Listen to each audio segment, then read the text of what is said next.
Good morning, high school. It is Monday, November 23rd, and once again this week, I've decided to get outside into the not so empty outdoors.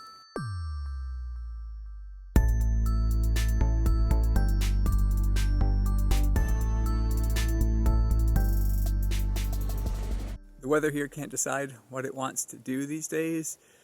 A week ago, the pond behind me was frozen, and there was a thin layer of ice on top of it. It's all melted again this week, and it's warm enough that we're outside.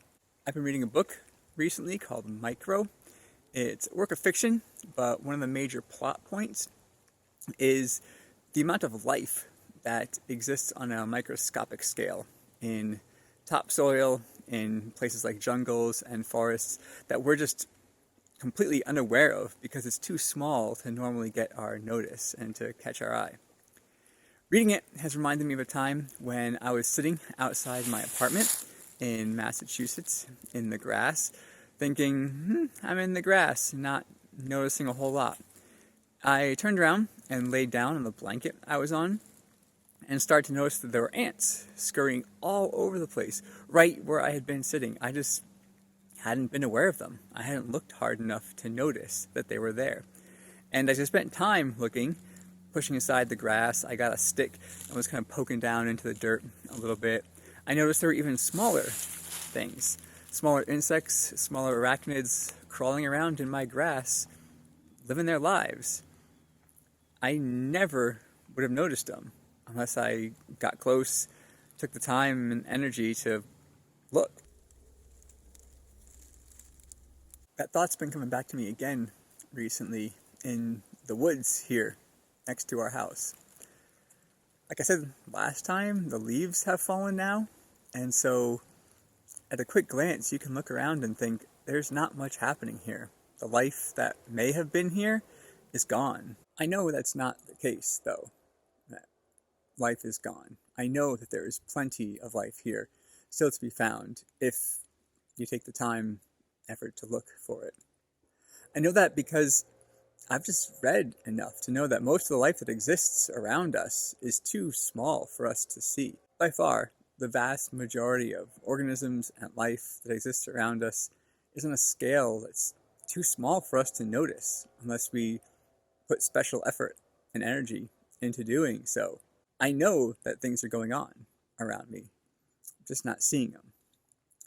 I also know it experientially, because for my entire life growing up near these woods, we'd come out here and we'd flip over rocks and find salamanders. We'd move logs and find snakes. We'd push dead leaves aside and find pillbugs and spiders, ants, and all sorts of beetles and insects whose names that we didn't know. Just turning something over, pushing something aside. We just had to look more closely. I don't know if it happens to you, but sometimes lessons kind of hit me out of the blue. I'll be thinking about turning over rocks, looking for salamanders, pushing past leaves to try to find life in the forest. And all of a sudden I'll realize this connects to my life. And this is God wanting to teach me something that I should be hearing right now. I can look at a forest and think there's not much life there, but I know better. I know things are going on under the surface and out of sight. And I know that if I took the time to look and the effort, the time to pay attention, I'd see those things. And I could see what's going on beyond my vision. For the past few months, I've kind of felt stagnant. Felt like nothing is going on in my life. Felt like this forest behind me. Look around at it, and you don't see evidence that much is happening at all. Then I thought about the salamanders and the ants and the little unnamed beetles in the grass. And I thought, okay, maybe I don't see life because I'm not taking the time to look carefully. So I took the time this week to sit down and think about what has been going on in my life, what I've been learning about, what I've been thinking about, to see if there were things there that I just wasn't looking carefully enough to see. And sure enough, there are things that are happening. I've been learning discipline without the normal external schedule that's usually forced upon me, bells and school days and weeks, things like that.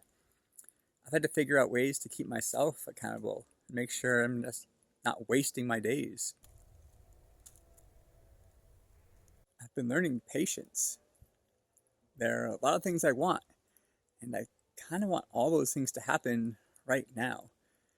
I don't like waiting for things, and in this context, I've been waiting for things a lot longer than I normally have to. And so I've had to learn patience, that I can't control the timing of things. I need to be content in the meantime.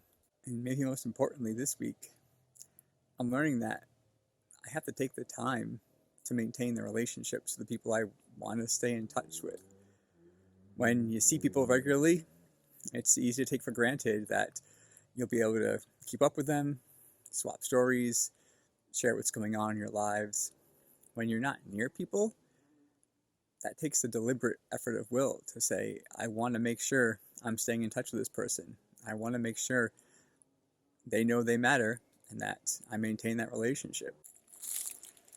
You might feel right now like your life is not showing signs of growth and vitality. And that can be really discouraging. It can feel like you're spinning your wheels, you're wasting time, that whatever efforts you are putting in aren't amounting to anything. If you feel that way, I'd encourage you to take the time to look more carefully. There's always life. There's always something happening. There's always growth somewhere. If you take the time to look for it, you'll be able to find it. Don't be discouraged. Things are happening right now. For me, for you, for us as a community, as a world. If you can't see them, just take the time to look more carefully. In the meantime, stay safe, stay sane.